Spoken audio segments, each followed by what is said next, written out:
Roughly 2,000 years after the elves first sailed their white ships onto the continent east of the Great Sea, the conjunction of spheres allowed both primitive and intelligent beings to travel between worlds, leading some to enter and populate the lands of the elder races.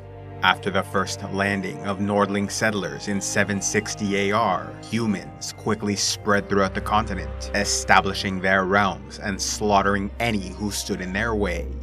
Though this led to war with intelligent races like the elves, organized military expeditions were too costly and inefficient to succeed against roaming beasts and monsters who did not pose a serious risk to their borders but were nonetheless a grave threat to their people, attacking villages, farms, wandering travelers, as well as the occasional town and city. In order to deal with these terrible creatures, humans created the Order of Witchers, young boys trained as expert warriors, and minor magic users under brutal conditions. Whereas soldiers were taught traditional fighting styles, Witchers were specialized champions dedicated to acquiring knowledge about beasts and monsters. Sometimes this meant learning specific combat techniques to kill their target, while other situations might call for a spell or ritual to end the threat. Yet beyond their specific abilities, Witchers were most notably distinguished by their physical and emotional transformation, which occurred through a diet of natural stimulants and the trial of grasses. Created primarily by the sorcerer Alzur, the Trial of Grasses was a highly secretive ritual which exposed young boys to dangerous poisons and mutagenic compounds, which often claimed their lives. However, if the students survived, they gained superhuman speed, strength, agility, night vision, and sensory perception, along with longer lifespans, resistance to disease, and the ability to drink potions which temporarily increased their skills. These transformations also gave Witchers cat or snake-like eyes, a raspy metal voice, and limited emotional range. Trained in one of several Witcher schools spread throughout the continent, those who survived the trials were sent out into the world wielding a sword of steel and another of silver to slay monsters for coin, enduring the scorn and ridicule of others who treated them like freaks and mutants. Although training facilities like the Cat and Griffin schools each had their own unique characteristics and specialized fighting styles, the most famous and reputable of these institutions was the Wolf School of Kaer Morhen, located in the Kingdom of Kedwin, though they did not affiliate with that realm or any other, as most Witchers upheld a policy of political neutrality. Taking its name from the Elder Speech of Elves, Kaer Morhen or Kaer Morhen meant Keep of the Elder Sea, as the Witcher fortress was built upon an ancient castle once surrounded by water. Yet throughout the 11th, 12th, and 13th centuries, it served as home to the Wolf School, gaining a mighty reputation for the fearsome Witchers they released into the world.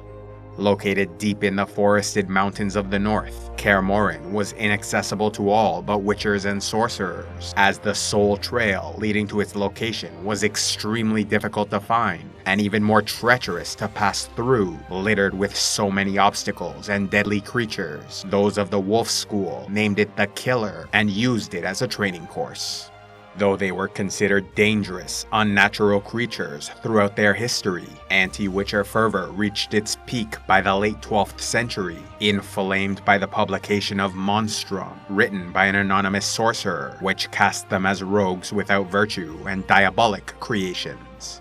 This growing wave of hysteria ultimately led a human mob to attack Kaer Morhen, reaching the fortress with the help of dishonorable mages. Killing every Witcher they found, only those lucky few not present at the time survived the slaughter. Though this terrible pogrom was publicly condemned, Kaer Morhen's population was devastated and never recovered, beginning its slow descent into oblivion. Though most with knowledge about the Trial of Grasses were lost, some few lived on, and so the Wolf School continued to train students for a few more decades, but by the mid-13th century, they too passed away, leaving Vesemir as their leader and sole remaining Witcher of the Old Order. While Vesemir was a great warrior and trainer, he did not possess sufficient knowledge about mutagenics and the Trial of Grasses to produce more Witchers on his own, therefore no more students were accepted into the school. Nevertheless, Vesemir continued to maintain Kaer Morhen as best he could, providing a home for the last generation of Wolf School Witchers, who saw him as a beloved father figure. Of the 3 remaining Witchers under Vesemir, who survived into the second half of the 13th century, the youngest and least reputable among them was Lambert, a cynical and sarcastic man who deeply resented the suffering he endured throughout his life. Possessing little tolerance for sorcerers or politics, Lambert despised his nature and was happy no more Witchers were being produced, yet continued on in his profession because he knew no other way to live. A friend of Lambert, though very different in demeanor and personality, Eskel was a reliable, professional Witcher of great repute throughout the North. Known to be quiet, mature, and respectable, he was beloved by his father figure Vesemir, and saw Geralt of Rivia as his brother, since they underwent the trials and trained together in their youth. Yet while Eskel was well known in some parts of the North, his reputation could not hope to match that of Geralt, the White Wolf, whose famed life and adventures were legendary throughout the continent. Given to the Wolf School by his sorceress mother Visenna, he proved exceptionally resilient to their normal poisons and mutagenics, and so was exposed to a more rigorous and deadly trial which pained him terribly and turned his hair white. But in the end, Geralt's skills and abilities far outmatched his peers, becoming the greatest Witcher of Kaer Morhen. Seeing Eskel as a brother and Vesemir as a father, his mother figure was Nennika from the Temple of Melitele, a school where Geralt studied for a time, growing close to the wise archpriestess. Gaining both positive and negative renown throughout the years, Geralt was unjustly titled the Butcher of Blaviken when accused of killing a group of people without provocation. However, in truth, he was actually defending the town from a gang of ruffians who were threatening slaughter. Fortunately for Geralt, this was not enough to sully his name entirely, thanks to the efforts of his friend Dandelion, a famous bard who immortalized his more honorable adventures through songs and poetry. The White Wolf even became a great figure of romantic love for his tumultuous relationship with the sorceress Yennefer of Vengerberg, a cold, calculating woman who caused him much pain and suffering, yet was unquestionably the love of his life. Geralt's greatest and most impactful contribution to the continent, however, came from his relationship with the girl Ciri, his adopted daughter and child of destiny. Born a princess of Sintra, Ciri lost her homeland and royal family in the First Northern War, and so was taken in by Geralt of Rivia, who once invoked the Law of Surprise after saving her father's life, and thus was granted that which the man had but was not expecting. When they learned the man's wife, Princess Pavetta, was pregnant with Ciri, the girl became his child of destiny.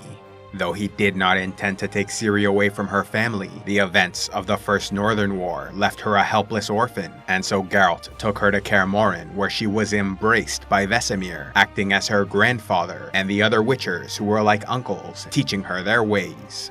Though she excelled in her training and was fed natural stimulants, she did not undergo the trial of grasses, and was eventually revealed as a source, meaning she had a natural affinity for magic.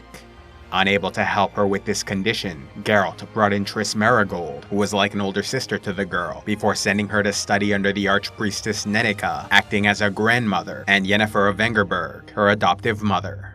After years of training and hardship, Ciri became a Witcher sorceress, so powerful she could travel between worlds.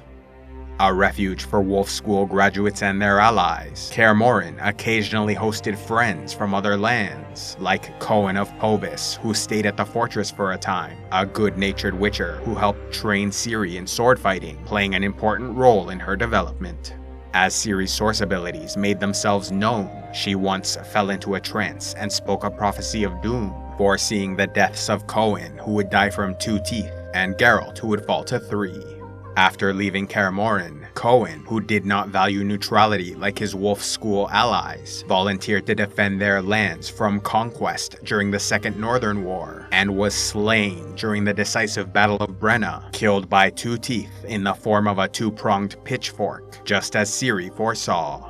In addition to taking in friends and allies like Cohen, Kaer Morhen also denied entry to disreputable Witchers like Brehen of the Cat School, who gained infamy for a massacre he committed in the town of Yellow. Though many cat witchers were known as ruthless killers, Brehen was particularly loathsome, leading him to be exiled from the cat school and banned by the wolves. Although Kaer Morhen was eventually abandoned and the last of the Wolf School witchers lost, their legacy endured through the lives of Geralt and Ciri, whose actions not only affected the outcome of the Second Northern War, but the future of the entire continent.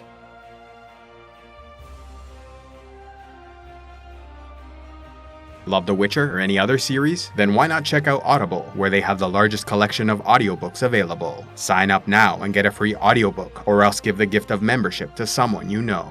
If you prefer to read your stories, then click on the link to the Kindle Unlimited plan and get access to as many ebooks as you wish. If you haven't already, be sure to check out The Witcher audiobooks, narrated by Peter Kenny, including the main novels and short stories which accompany the series.